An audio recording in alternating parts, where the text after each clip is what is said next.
शिक्षणाचा अधिकार मिळावा म्हणून रुक्मिणी आई आणि विठ्ठलपंतांनी देहत्याग केला.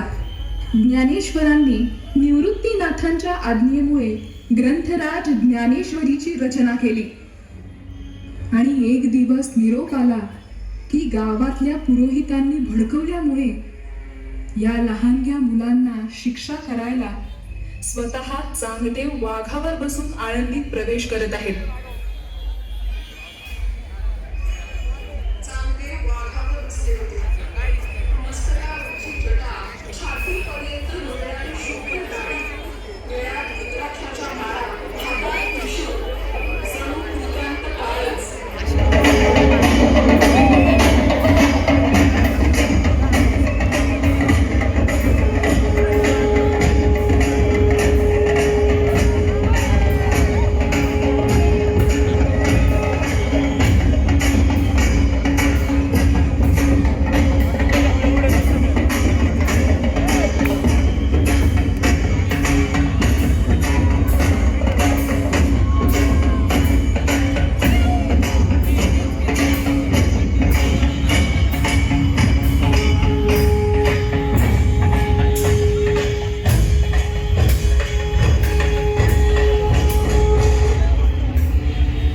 ज्ञानदेवांनी निवृत्तीनाथांकडे केवळ पाहिलं आणि आळंदीकरांना दिसलं की धडाधडा करत या चौघा भावंडांना घेऊन एक मातीची भिंत चालली आहे. अहंकाराने नटलेल्या त्या 1400 वर्षाच्या यतीला भेटायला. एकीकडे अभिनिवेश आणि दारुण अहंकाराची सजीव मूर्ती चांगदेव आणि दुसरीकडे प्रेमाने भरलेली सज्जनांना आसरा देणारी ही भावंड. वाघावर बसलेल्या चांगदेवाने तो मातीचा ढीग या लहानग्यांनी चालवलेला पाहिला आणि त्याच्या शरीरावरची अहंकाराची फुटं गळून पडलेली. त्याने हातातला सर्प फेकून दिला, वाघावरून खाली उतरला आणि धावत धावत त्याने या चारही भावंडांना साष्टांग नमस्कार घातला. मला क्षमा करा. केवळ सजीवांवरती अधिकार चालवून मी स्वतःला योगीराज समजत होतो, परंतु अचेतन मातीच्या भिंतीवर देखील तुमचा अधिकार चालतो. पंचमहाभूतांना सहज दास करू शकता तुम्ही, परंतु तुम्ही त्यांच्याशी मैत्र जडवलंय. धन्य आहात तुम्ही. व्यर्थ आहे माझं 1400 वर्षांचं आयुष्य, व्यर्थ माझी योग साधना, व्यर्थ माझा अहंकार. मला तुमचा शिष्य करून घ्या, योग्य मार्ग दाखवा. चांगदेव महाराज, तुम्ही व्यर्थ म्हणत आहात, परंतु साधना तपस्या कधीही व्यर्थ नसतात. त्या तुम्हाला इथवर घेऊन आल्या आहेत. आम्ही कोणाचे गुरु नाही, आम्ही केवळ संत निवृत्तीनाथांचे शिष्य आहोत. पंचमहाभूतांवर प्रभुत्व मिळवणे हे अंतिम ध्येय नाही, तर आत्म्याशी एकरूप होणे, सर्वांमध्ये ईश्वर आहे हे जाणणे, हेच अंतिम साध्य आहे. म्हणून महाराज, स्वतःला दोष देऊ नका. या क्षणापासून आपण सर्व मिळून त्या भगवंताला शरण जाऊया. अहंकाराचा त्याग झाला की भगवंताची प्राप्ती होते. चला, आपण सुद्धा आमच्या समवेत या प्रवासाला चला. मुक्ते, हा चांगदेव तुझ्या ओटीत घालतो. शिष्य म्हणून त्याला सांभाळशील? हो दादा, जशी आज्ञा.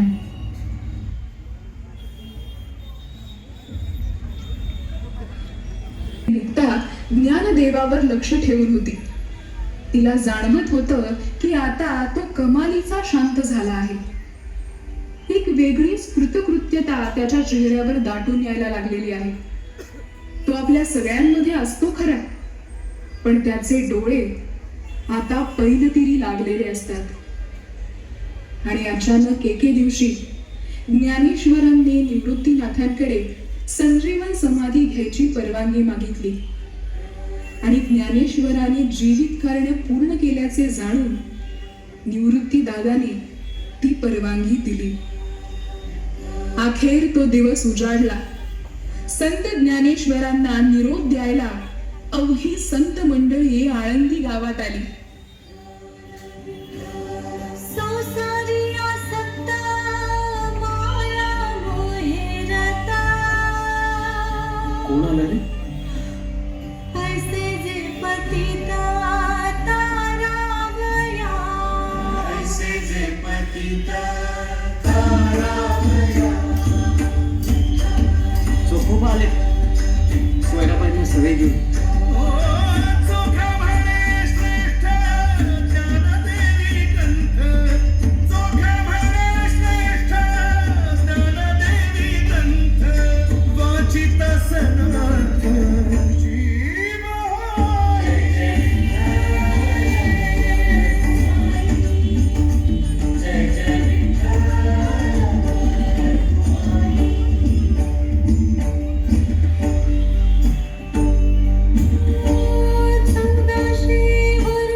ही पंढरीत चढू आळंदीत अवतरली.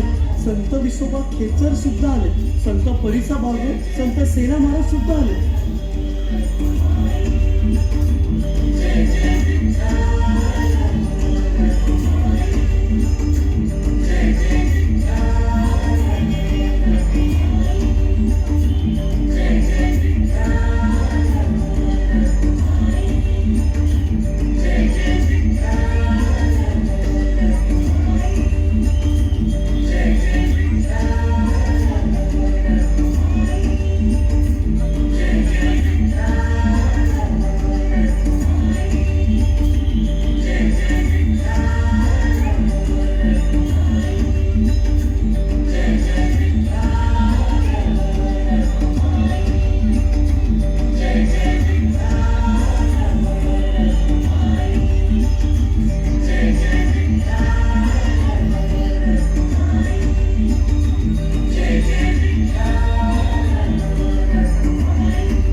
मुक्ते,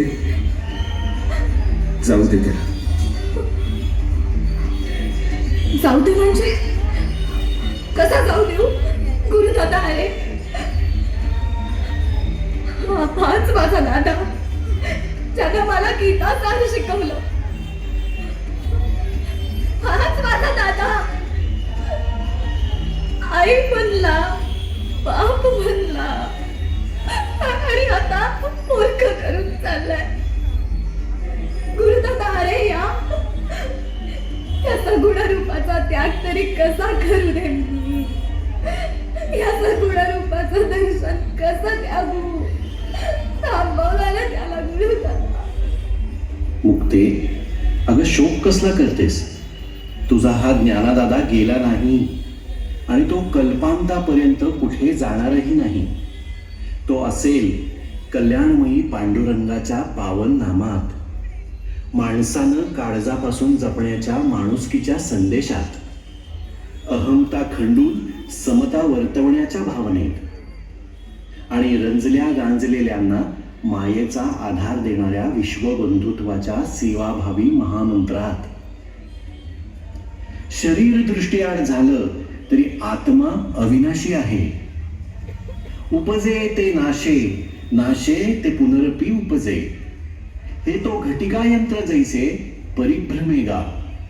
जे निर्माण होतं त्याचा नाश अटळ आहे, पण परस्परांना सहाय्य करीत, आपलेपणानं पोटाशी धरीत आणि दुःखितांचे अश्रू पुसत समाज मनाशी एकरूप होणारी माणसाच्या हृदयातली आत्मीयता अमर आहे. तीच इतरांनाही विधायक कार्यासाठी खरी प्रेरक आहे, विश्वाला तारक आहे, मानव जातीला उद्धारक आहे. तोच मार्ग सर्वश्रेष्ठ, प्रत्येकासाठी आदर्श, सार्वत्रिक कल्याणाच्या विठ्ठलाच्या दिशेनं नेणारा. चला येतो मी. रामकृष्ण हरी, रामकृष्ण हरी.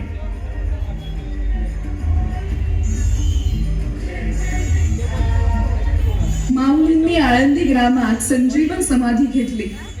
आपण या 750व्या संत ज्ञानेश्वरांच्या जयंती वर्षानिमित्त त्या ज्ञान सूर्याला वंदन करीत आहोत, ज्यांनी अंधारमय अज्ञात रूपी रात्र फाडून अध्यात्माचा प्रभात उगविला. संत ज्ञानेश्वरांनी समता, भक्ती आणि ज्ञान याचा अखंड प्रवाह समाजाला दिला. त्यांची भावार्थ दीपिका म्हणजेच ज्ञानेश्वरी ही जणू वेद उपनिषदांचा सुलभ झरा, ज्यातून सामान्य जनतेने धर्म आणि गीतेचा गूढार्थ सहजपणे अनुभवला. ओवींच्या माधुर्यातून त्यांनी प्रेम, करुणा आणि आत्मज्ञान यांचे अमृत लोकांच्या अंतःकरणी ओतले आणि भागवत धर्माची पताका सगळ्या जगात प्रसिद्ध केली.